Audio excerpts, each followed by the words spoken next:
Welcome to the Living the Dream podcast with Curveball. If you believe, you can achieve.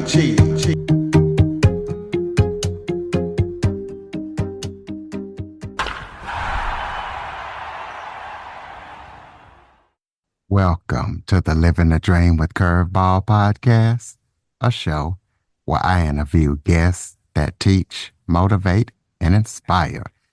Today, we're going to be talking about helping men wake up to deeper clarity and purpose in their lives and relationships, and why all men should be in support groups, as I am joined by Embodiment coach, group facilitator, and evolutionary guide, Jason Lange.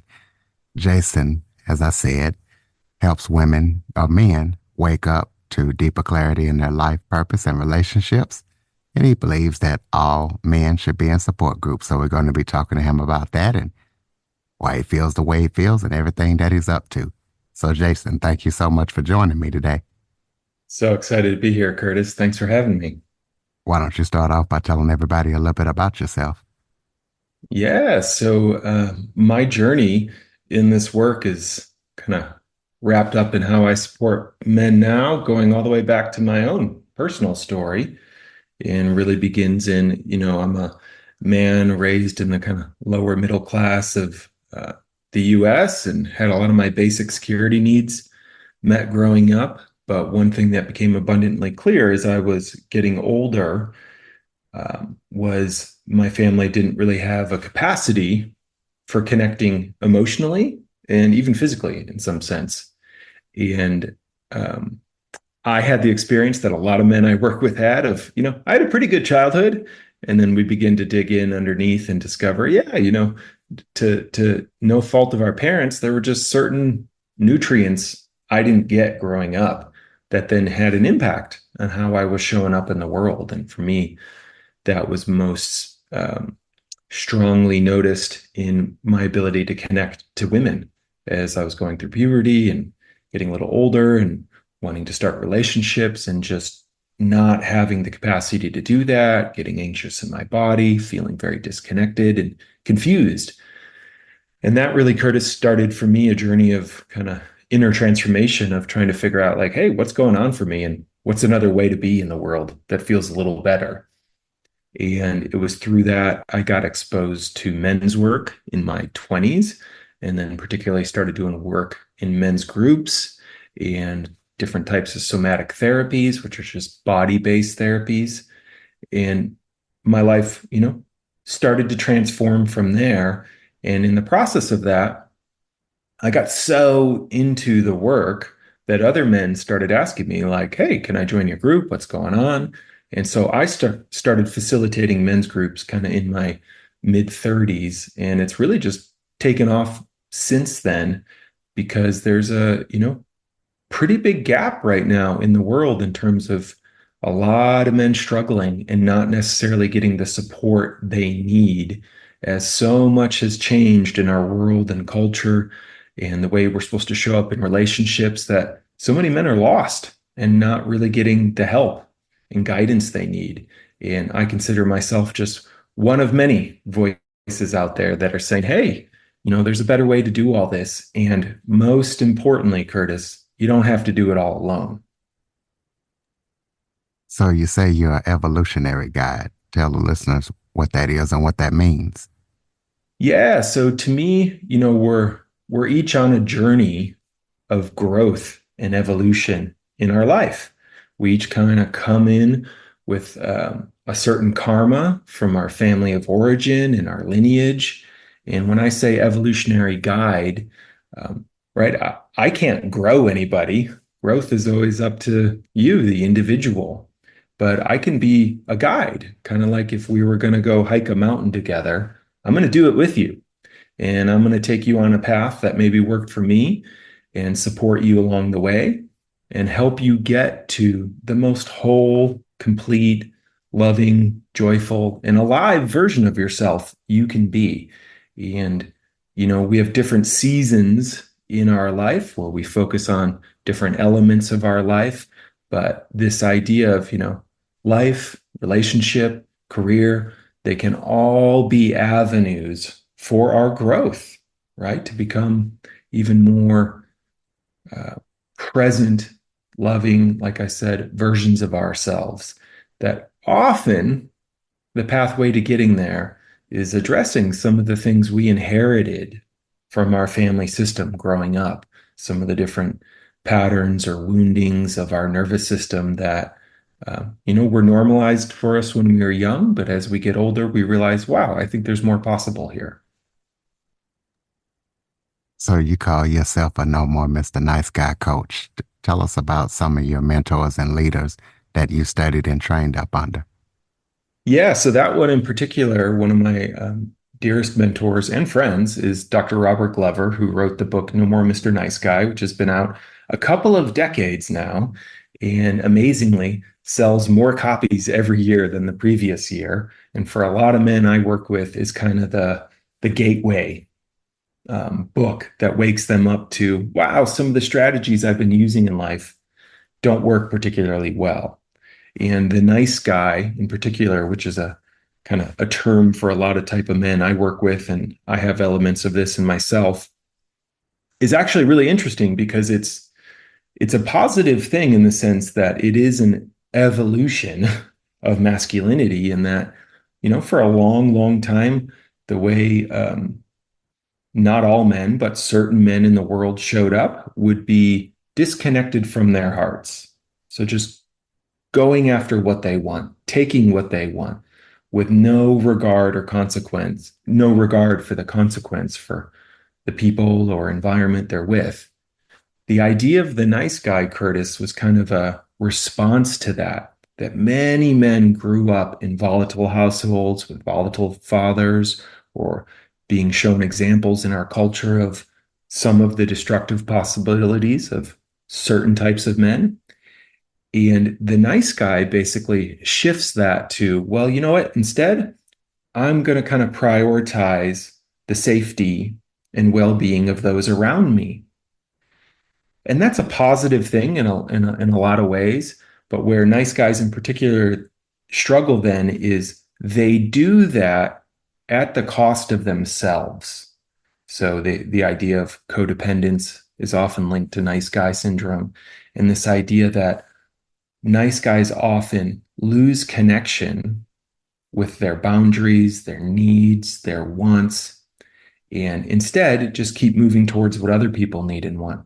And Dr. Glover really highlighted this, that for a lot of men, while it has a positive intent, it ends up not working very well in their relationships or their life. And people trust men like that less. And so, as a certified No More Mr. Nice Guy coach, part of what I do is help men come back to themselves and learn that it's very possible to be deeply connected to your own sense of personal power and autonomy, and remain highly sensitive and attuned to the environment and the people around us. That it's not an either or, it can actually be a both and. And that's a big part of what us men are being called to step into these days. We need the power, we need the presence, and we need the sensitivity. And so Dr. Glover's guidance has really supported me in my own journey and bringing that forward in my life. And now I do that with other men. So he's just one of many mentors I've had in my personal growth that are, in fact, a big part of why I emphasize, you know, the importance of us men joining men's groups and spending time with other high quality men who have some kind of depth or capacity that's even beyond what we have, because that's how we learn. And specifically for me, Curtis, I was in my 20s and yeah, stepped into a room, and one of my first other mentors, um, I quickly had the experience in my body of, oh wow, for the first time in my life, that's what I want to be when I grow up. And it wasn't, his job or his occupation. What it was I've never seen a man that present before, that attuned to himself, the way he breathed, the way he dealt with conflict, the way he connected to other people. I felt in my nervous system, I want to be like that. And I hadn't been exposed to men like that earlier in my life. And that drastically changed my trajectory as a man.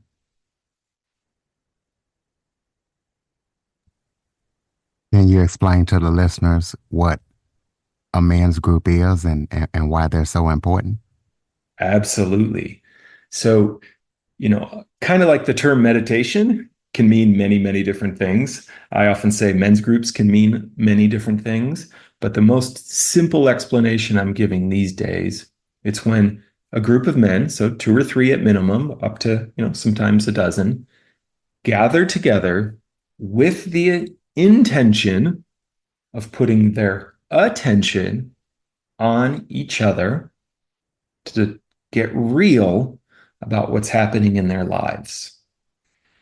And this might sound very simple, but the paradigm so many of us men are raised in is many men by default relate to each other via what I call triangulation, which means you and I build a connection with each other by having our attention on a third thing, whether that's a sporting game, an activity, hunting, fishing, you name it.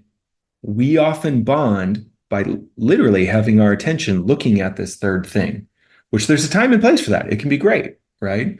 But what that often misses is when our attention is not on each other, we can spend a lot of time with people and really not get below the surface with them. And so many men these days are suffering from isolation and loneliness. Since 1990, the percentage of men with at least six close friends fell in half from 55 to like 27%, which is really significant. And in that same time period, the percentage of men without any close friends went from 3 to 15%, so a five-fold increase. And it's just getting more extreme since the COVID pandemic and the shift to more and more remote work and the way our society's kind of organizing itself. Men in particular are particularly vulnerable to isolation and loneliness because, again, we're not raised for all kinds of reasons to be as relational by default. So a men's group is part of what I say is the antidote to that. So it's getting together, putting our attention on each other, and it can be as simple as, hey, what are you feeling? What's going on in your life? What's working well? What's not working well? Where do you want to be going in your life? And in the process, and there's many different ways to kind of enact this of doing that, we get more connected to each other. We shift from thinking of other men as competition to allies. We get more resourced in our nervous systems, and we often get much clearer about the direction of our life and our willingness to tackle it with the support of others at our side. And so I've been in men's groups, like I said, for about 20 years now. I've been leading them for about 10. And out of all the different types of personal growth and transformation work I've done, being in a solid group has been the single thing that changed my life the most. My career, my relationships, literally even my physical health. And it's why I strongly encourage men to find some kind of group in their life to join up and be a part of. Because the power of it is it'll help you move towards the life you want to be living even faster. Or describe to the listeners what the man box is. Yeah, so the man box is related to everything we're talking about. So, they've done some studies, and it's really interesting, Curtis. They did some polls of both men and women, right? Of, hey, what marks the transition of a girl to a woman? And what marks the transition of a boy to a man? And, I'm not saying either of this is right or wrong, but this is where our culture is at. For girls to women, both men and women tended to highlight physical attributes as the so a girl becomes a woman when she starts having her monthly cycle, when her body develops, etc. For men, for boys to men, it was not the case reported from both men and women that the physical transformation was the main thing. Instead, there were cultural and behavioral associations. Point being, a man going through puberty, a boy going through puberty, doesn't necessarily make him a man in our cultural mindset. It's how is he showing up in his life, right? And so the man box is actually this kind of list, this series of check boxes that us men are expected to check off to conform to the idea of what a man is in our culture. And if we don't check those boxes off, we're considered not a man or less of a man. And just some very basic ones, they change somewhat depending on the region or the culture around the world. But some very basic ones are don't show weakness, definitely don't cry, be tough, be independent, don't be over reliant on other people. And this continues in so many different manifestations that have a incredible impact on the mental and physical health of us men. Another way to think about this is, as I say, Curtis, is the man box is related to this idea that in most cultures, not all, but most, particularly here in the US where I live, men are rewarded and taught from a young age to disconnect from their bodies. And what I mean by that is both the physical sensations of our bodies and our emotions, which actually start as sensations in our bodies. So from a young age, women hear this too, but boys, I think in particular, are often told things like, stop crying, get over it. You should know better. In the schooling world, from a very young age, if we get kind of put into mainstream education, we're taught to be still. This impulse you have in your body, ignore it, be still. As we enter into our adolescence, some of this pressure comes from other boys, don't ever show weakness or vulnerability because you'll be made fun of for it. And then it continues as we age and grow up into many of the most dangerous and physically demanding jobs are taken up by men. And men are taught and rewarded for overriding their bodies. We see this in professional sports, many of which there's pretty significant evidence now, like men actually destroy their bodies playing, and sometimes even their brains. In the military, which, it's changing, it's becoming more equal, but traditionally, military and war has been men go off and sacrifice your bodies. And then even in dangerous or physically demanding laborious jobs, it's often men.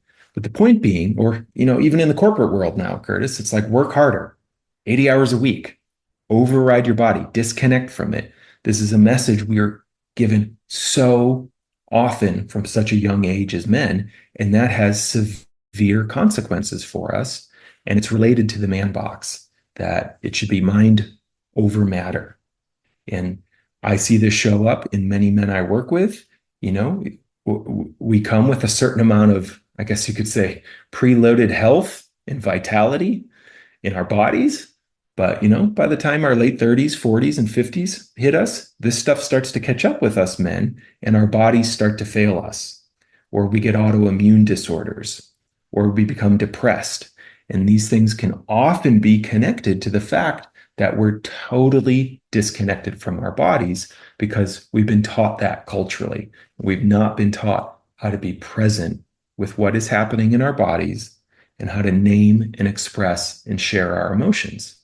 And so all of this comes together to create this kind of confining way of being for men that tells us there's a right way to be. And that creates an enormous amount of pressure and stress on men to, again, be disconnected from themselves often hurt their bodies in the process, and to be disconnected from community along the way. And so part of, men's work like I do is it's not so much about destroying the man box. There's always going to be, a set of values we hold as a culture, but it's trying to shift it from the confining notion of a box to what are some of the foundational principles we can use as a foundation to stand upon, so to speak, to become truly available, powerful, and aware leaders in the world.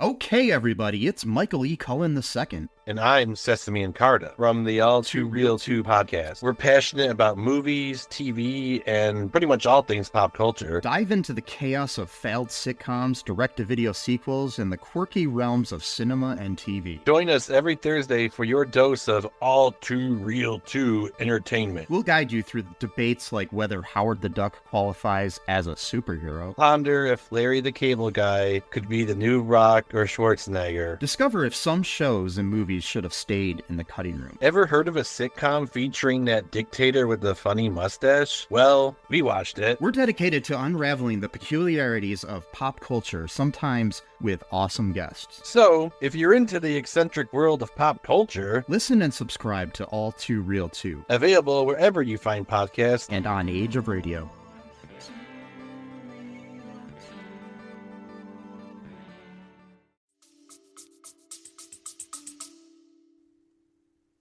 Well, what do you feel, in your opinion, like, what do the feminine crave from the masculine? Yeah, absolutely.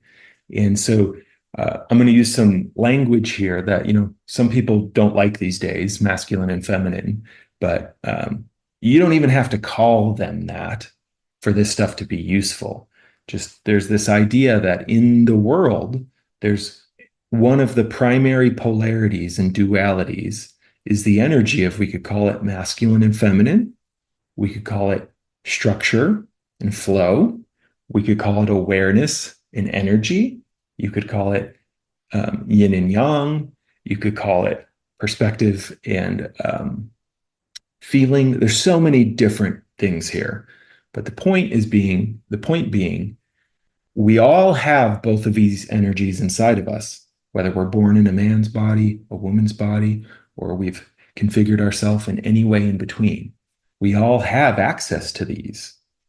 And they pull each other close, meaning like two ends of a magnet. If they're different, there's a polarity, there's an attraction between them. There's a desire to be close. They're two the same, we can kind of push each other away, or at best be neutral. So the feminine part of all of us, but particularly in feminine-oriented women, are deeply attracted to the masculine energy in the world and in men or in other people. And so masculine energy, in a simple way to express it, is the energy of being grounded, still, deeply present, holding space. And in some sense, it's the energy of being unchanging, just being really solidly here. And providing structure or leadership to the moment is often a big part of that. And one of the challenges a lot of men I work with these days is culturally, we've continued to evolve. So there used to be a set of expectations in relationship where, basically as long as a man was providing, that was enough. But part of what shifted, and I frankly think this is for the better, is both men and women are being kind of liberated from some of these traditional roles. So, in the 60s and 70s in particular, the women's lib movement really took off, and women were allowed to leave the role of the mother in the home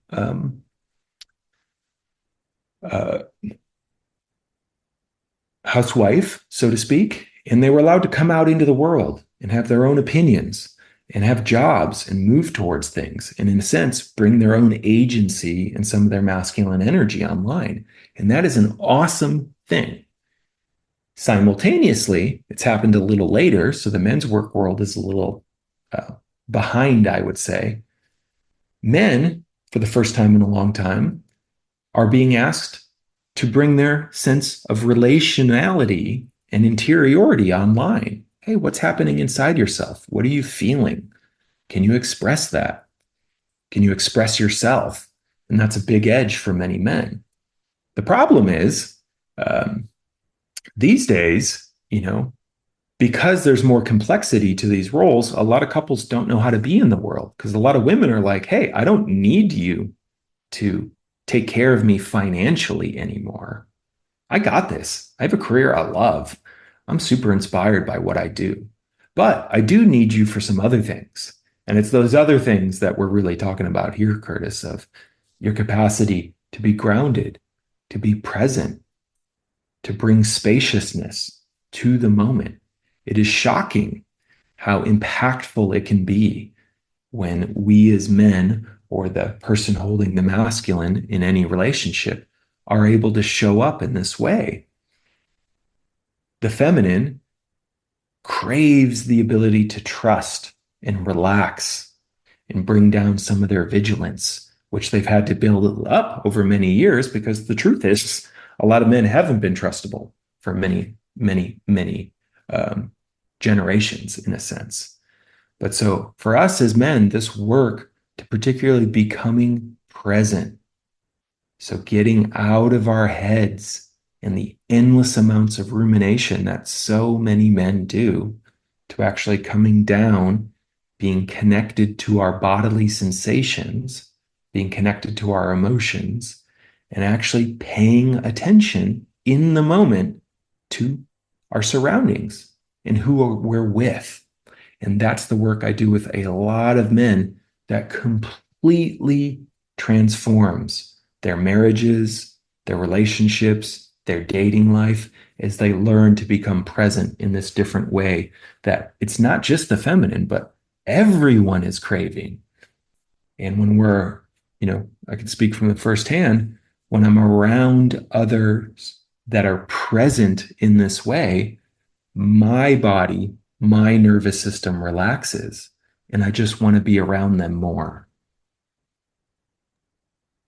So tell us about any current or upcoming projects that you're working on that listeners need to be aware of.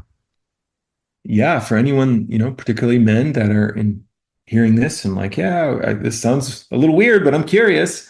There's a bunch of different ways to work with me. I lead one men's program online that's kind of a combination men's group and coaching program, particularly for men who are wanting to transform how they relate to women.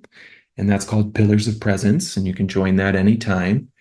And then the other big thing I do is I do live retreats, Curtis, which means we get in the room together as men and learn to connect to our bodies and each other in completely different ways that often help us open up and unleash a tremendous amount of vitality in ourselves that we can then use back in our world.